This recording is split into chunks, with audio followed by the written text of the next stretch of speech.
Welcome to this episode of Ready FireAim. I'm your host, Thad Barnes, and as always, we're bringing you real conversations with people who know that imperfect action beats no action at all, every single time. Today's episode is powered by the NXC Podcast Network, a platform that supports over 1,500 shows with sponsorship opportunities, placements, and access to more than 14 million viewers monthly. The NXC Podcast Network also provides added press coverage and visibility to help you really get traction. So if you're thinking about launching your own podcast, or if you're looking to get booked on shows like ours, feel free to reach out here at Ready FireAim and we'll get the ball rolling for you. With that in mind, our guest today comes straight from the NXC Podcast Network, and I'm stoked to have him on. Dave Covington is a former Naval Hospital Corpsman and Army National Guard medic. And after serving his country with honor, he went on to serve in the classroom as a special education teacher. He's also the author of the Memoirs of Sam and Chastity, an authentic and relatable story of resilience where love defies the odds, right? And so, the odds that are stacked against you by society. It's, at its core, Dave, it seems to me it's a story rooted in raw emotion, right? Real struggles and even triumphs. I think we can all relate to that. It's super powerful, Dave, and I'm excited to have you here. So welcome. Thank you very much, Mr. Barnes. I'm glad to be here. Can you kind of give me a little bit of your backstory? Tell the audience kind of what led you into the military, kind of, why did you want to be involved in the medical wing of the military? Kind of take us through that. Yes, sir. Well, kind of my backstory is I was born and raised in California, moved to Colorado when I was young, graduated high school, and about the time I graduated high school, shortly after was the 9/11. Around in 1991 was the original Iraq War. And so everybody was wanting to hurry up and join and for things like that. Well, I had kind of a different attitude towards it. My natural father, was in the Navy also. So I wanted to kind of follow along family tradition. Along with that, I wanted to go in as a medic. I wanted to go in with something that I could come out and use. I didn't want to, go in just to fight a war and come back with nothing to show for it. And so that's what led me to going in as a hospital corpsman. Okay. And so that seems like more than just service, right? I mean, serving our country there's few more honorable acts than that in a lifetime, right? But then to choose hospital service, not only are you fighting for the country and all that we stand for, but actually patching up those that are wounded in combat so that they can continue the fight. It's incredible. Yes, sir. Like I said, I was stationed in Balboa Hospital in San Diego, and then I was stationed in Pensacola Naval Hospital in Pensacola, Florida. While I was there, I seen multiple victims come in, or tragedies come in. Some of them were retirees. Some of them was fresh from training or fresh from the war. And, we did our best to patch them up, make sure that they were comfortable, everything that we could do for them, and make sure that they had a nice hospital stay. After them being out in the field or being on a ship or wherever they came from, we wanted them to have a nice hospital stay, 3-course meals, and whatnot. And, and then, of course, the medical needs taken care of.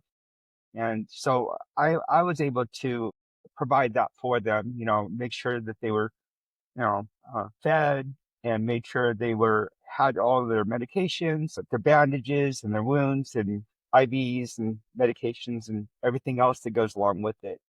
So it seems like a natural progression, right? When you leave your formal military service to join the National Guard, that seems like a natural progression.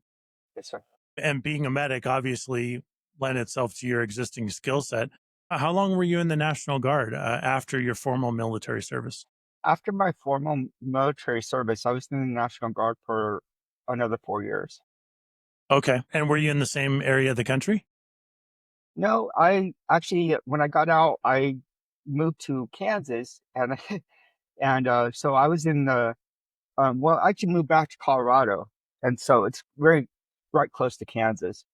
And so I was looking for work, and I found a little hospital in Kansas that was going to host me, let me work.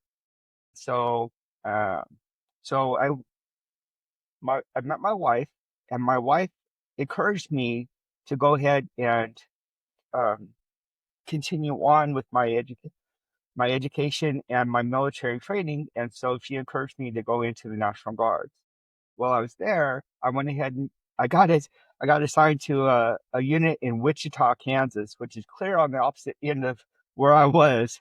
So every time those 2 weeks came or the weekend came, I took that long trek clear across Kansas into Wichita. And then I transferred to Wyoming because I was going to school at the time for my degree. I was using my GI Bill from the Navy. And so I was going to school at the time, and I transferred to Cheyenne, Wyoming. And so I was able to serve there also.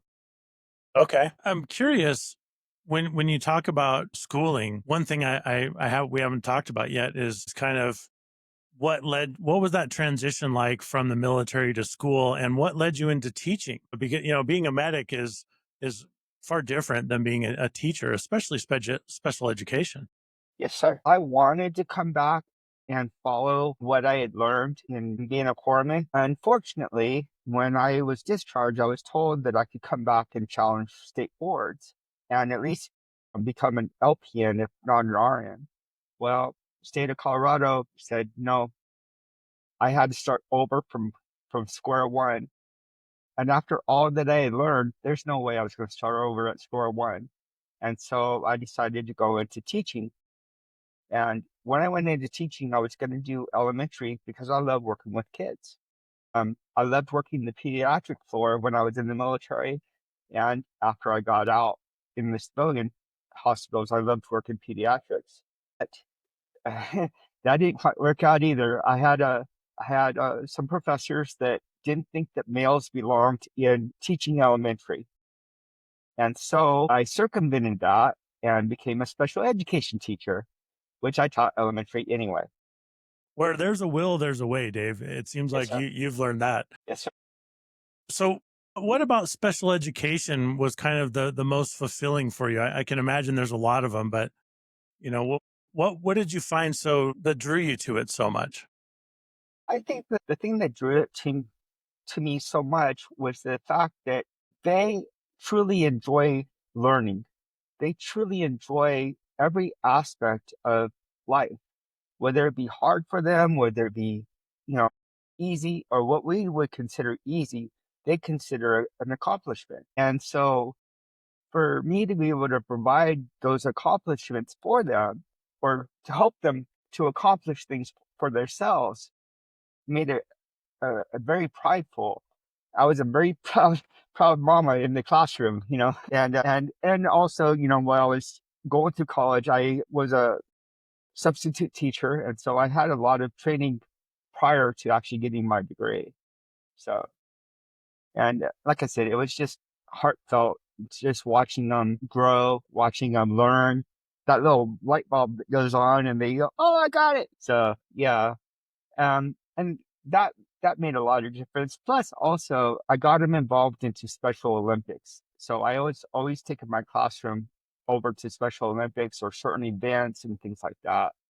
And that's how I got involved with Special Olympics. That makes sense, right? Because it seems like you have a giving heart, right? You wanted to give back by serving your country, but then even further by serving others within the military as a medic, and then giving back to those that maybe don't have all the opportunities that other people do, giving back to kids with special needs.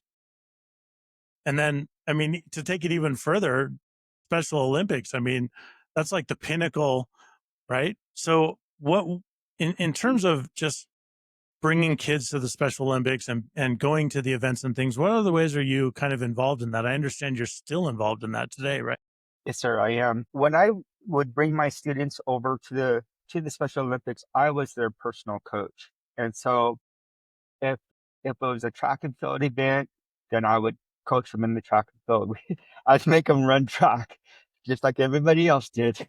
And they did the track and field events the best that they could. And that's all I expect from them. I just expect them to do the best that they could and be proud of them. I gave them lots of kudos, lots of heads, slap on the backs, and just showed a lot of pride in them. And then when they know that people are happy with them, they beam up and they have this huge smile that goes on for days. And that is my reward. When you think about people that have challenges in their life, whether it's physical challenges, mental challenges, those kinds of things, it can be truly rewarding to help them push through that because a lot of people don't take the time to do that.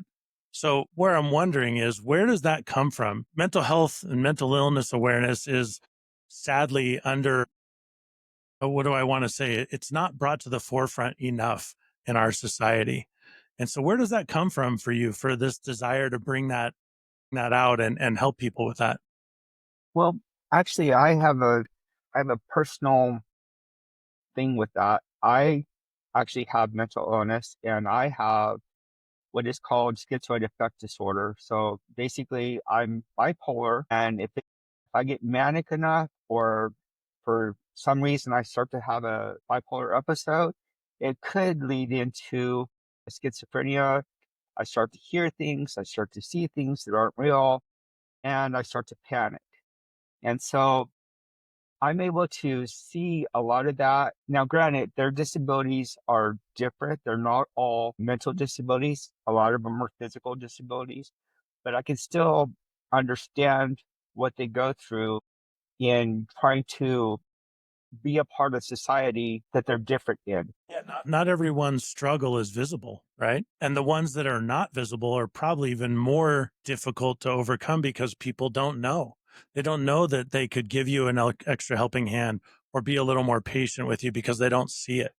Right. So how does that kind of play into I guess the book, and we can see by your robe, Buddhism is a big part of your life and who you are. And how does that kind of all play in? Basically, after me and my wife divorced, she still encouraged me to finish and write the book. I've been working on this project for at least 5 years now, but she stuck by me. She encouraged me, even though we're divorced, but she still stuck by me and encouraged me to finish the book. And after many scripts, I finally decided on how to write it. So Sam is basically me. Chastity is basically her. I am Native American. I did have hair and ponytails at one time. Yeah, me too. So I don't have my braids anymore, but I am Native American. And I am from Colorado. So that played into the storyline. My wife is white and she is a nurse. And so that played into the storyline. So basically, how the story goes is that Sam is a Native American teenage boy from Colorado. His mom is getting ready to pass, and so she sends him on to Arkansas to live with family. While he's there, he meets Chastity, but he's not very well liked in town because him being Native American, being brown skinned in a southern Arkansas doesn't fare well, especially when he's dating a white blonde country girl that's privileged. And so there's a lot of turmoil that goes on there. They fight through it. They know they love each other, so they fight through it. At the end of graduation, he goes on to the military to become a Naval Hospital Corpsman, and she goes on to school to Berkeley to become a registered nurse. He gets stationed at Balboa, and then he gets his first duty station in Pensacola Naval Hospital. While he's there, he meets back up with Chastity. He proposes, they have a family, and you would think that everything was going to be okay at that time. You would think that they would have made it through. That's the happily ever after that we all want to be there, right? Right, right. But this is not that type of story. And so there's a lot of trauma that they've suffered as teenagers, and that trauma is going to come back and haunt them in their adult life. And so there's where a lot of the twists and turns come from. And then there's going to be a surprise ending, but that's about all I'm going to tell you. I'm going to lead you into it, but I'm not going to tell you. Yeah, you don't want to don't give away the plot twist. We want to No. read the book. Yes, sir. So I would imagine that, having this at least roughly based on your real lives, you could speak to a lot of things like racial prejudice, especially in mixed couple marriages and or even just dating. Is there quite a bit of that in there? You mentioned being in southern Arkansas as a mixed couple. Right. How does, without giving away the book, like I don't want you to give away the secret sauce, but how do you get through that on a daily basis? What are some things that you could give to the audience, maybe some tools that they could take with them to think about and use in their daily lives? Because we're all struggling, and I'm sure that people are struggling as mixed race couples. Right. The best thing that I could say is find faith in something. Find faith in that stronghold together, and don't let the outside come in to break you apart.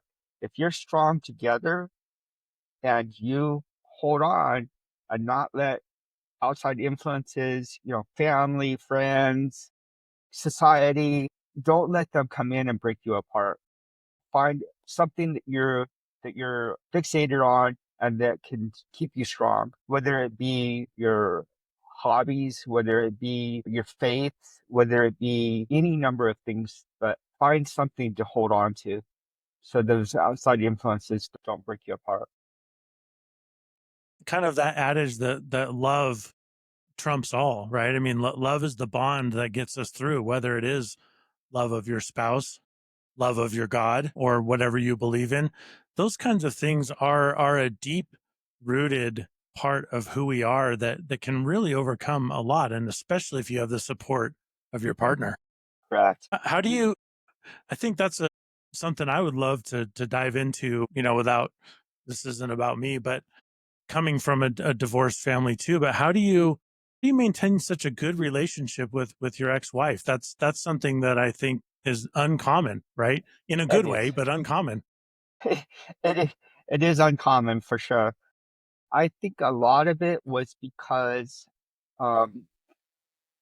we started our dating clear back in 1993, shortly after I got out of the military. No matter what happened, we stayed strong. We tended to have the 9-year itch. So after 9 years, we divorced. I properly courted her again for a whole year, even though we were married before.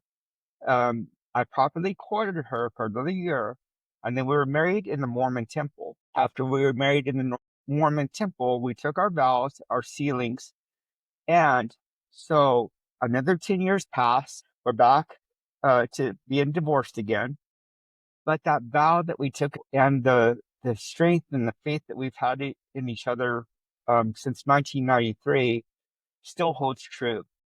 So so that's why, even though we're divorced, she's still my best friend. We talk to each other on the phone or text each other almost every day. We go on vacations together. I seek her advice. She's 13 years older than I am, so I seek her advice, but she also seeks my advice in some things too. And so we still have that commonality, and so that's what helps us get along.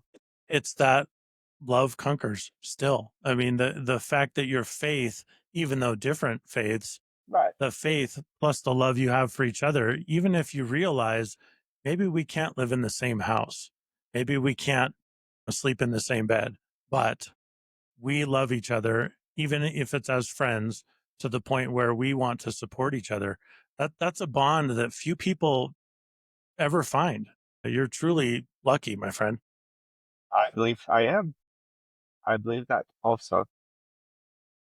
And how do those kinds of overcoming that racial prejudice, I want to jump back into the book. How do those kind of things manifest in the book? Again, without giving it away, but are characters dealing with those kinds of struggles too?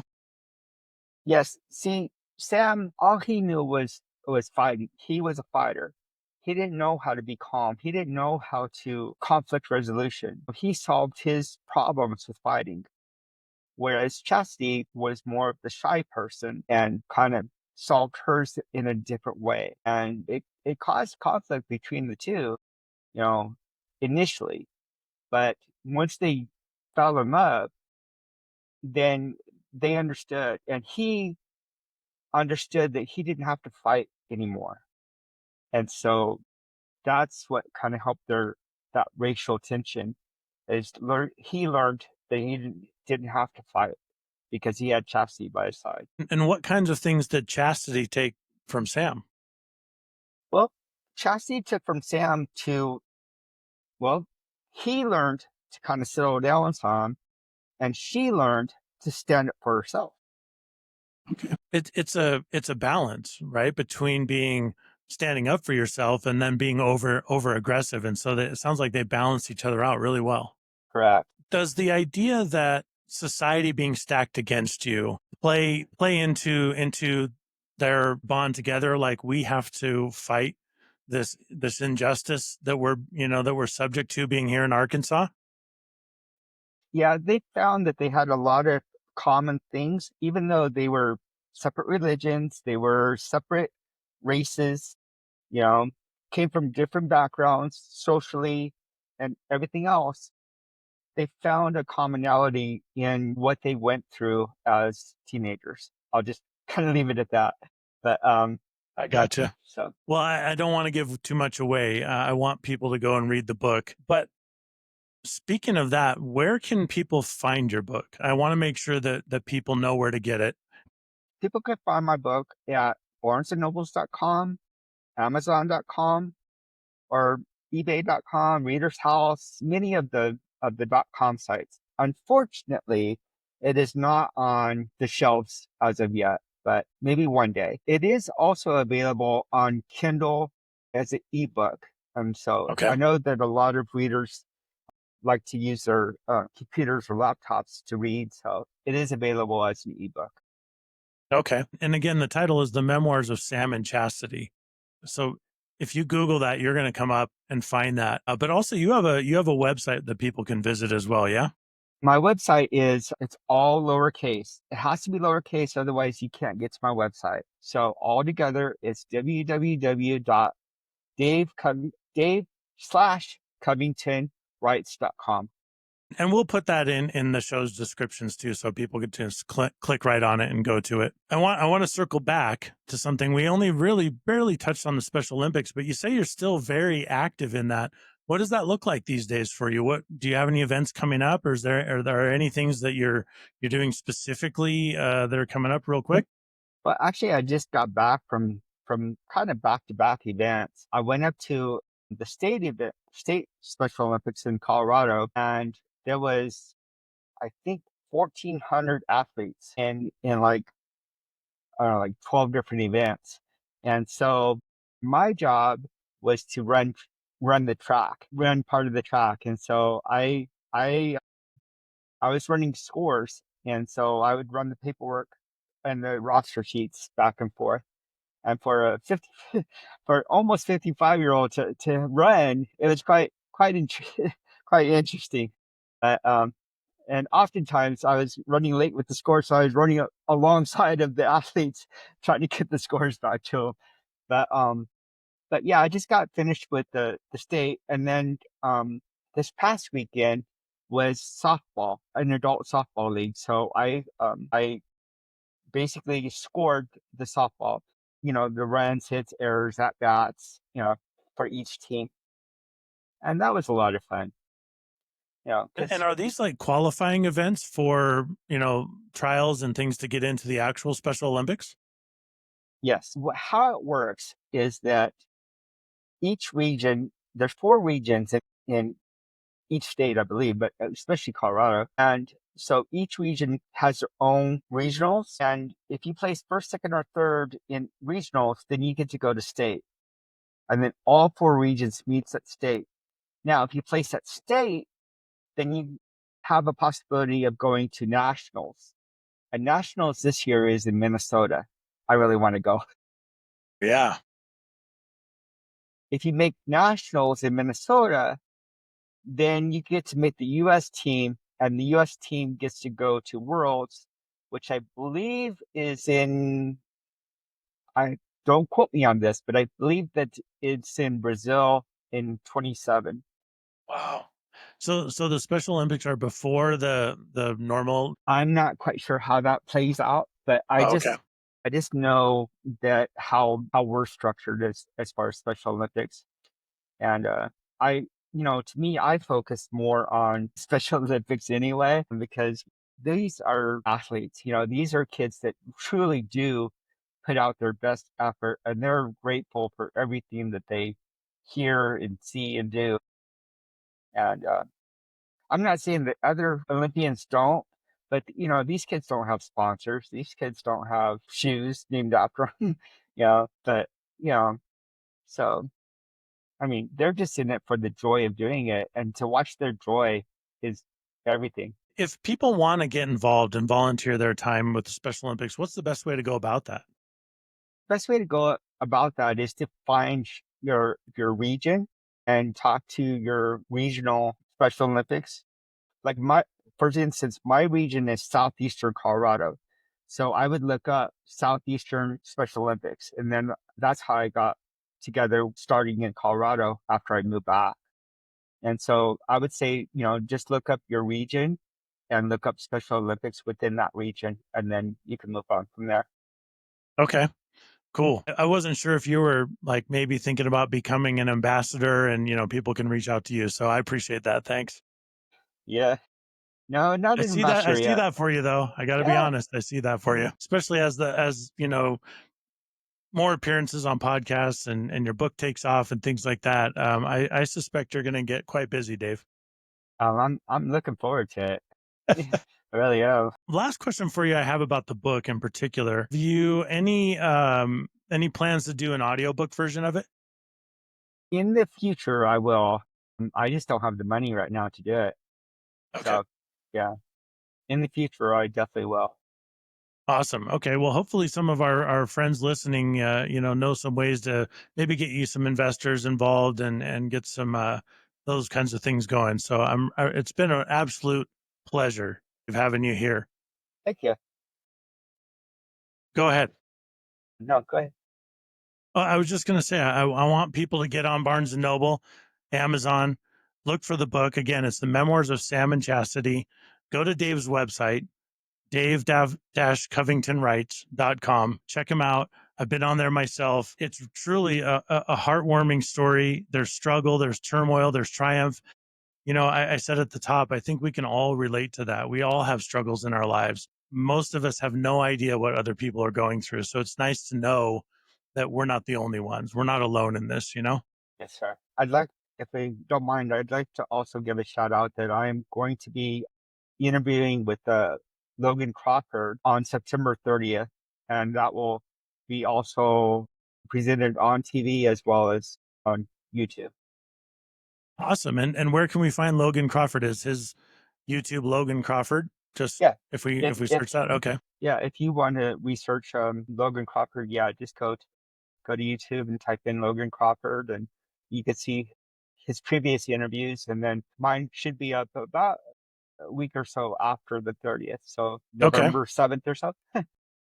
Got it. And you've got some actually. I totally forgot about this. You've got some book signings coming up, or some. Are you doing read throughs or just signings? How does that work? And where are they? I am doing some book signings. I'm doing book signings coming up they're coming up in August in Pueblo, Colorado, and also in September they'll be in Colorado Springs, Colorado, at Briargate. Now, also something new that just came about is I'm having my book represented at the Chicago Festival Book Fair by a company. And when is that? That will be September 8th. September 8th. Okay. So in Pueblo, Colorado at the Barnes and Noble, August 24th from 11:30 to 3:30. book signing at Briargate, Barnes & Noble in Colorado Springs, the 21st of September. And that's 12:30, like noon to p.m. Yes, sir. Okay, beautiful. We'll put that in the description of our videos as well. And I want to make sure, guys, if you're in the Colorado area, please go see Dave, go talk to him. You're going to love meeting him. Just like Dave, I've enjoyed so much having you here. You're doing great things. I want to say you're doing the Lord's work, but I think that Buddhism is such an incredible, spirituality. Is it called a religion? Buddhism? Is it actually a defined that way? Actually, you could define it either way. Some people consider it a religion. Some people consider it a philosophy. Some people consider it both. I tend to consider it more of a philosophy that's practiced as a religion, if Okay. that makes any sense. It does. Very, very much so. Yeah. Well, Dave, it's been an absolute pleasure. Thank you so much, my friend. I wish you all the best. Oh, and yeah, I mean, I'd like to give a shout out to my ex-wife, Diana Potter. If you're out there listening, just know that we're slowly coming through. Pushing me through college, you pushing me to use that GI Bill, you pushing me to make this book has actually made a difference, and we're slowly making progress. So thank you very much. Awesome. Thanks, Dave. Have an awesome day. Everyone out there, be well, be good to yourselves, be good to each other. We'll see you next time. Thank you, sir.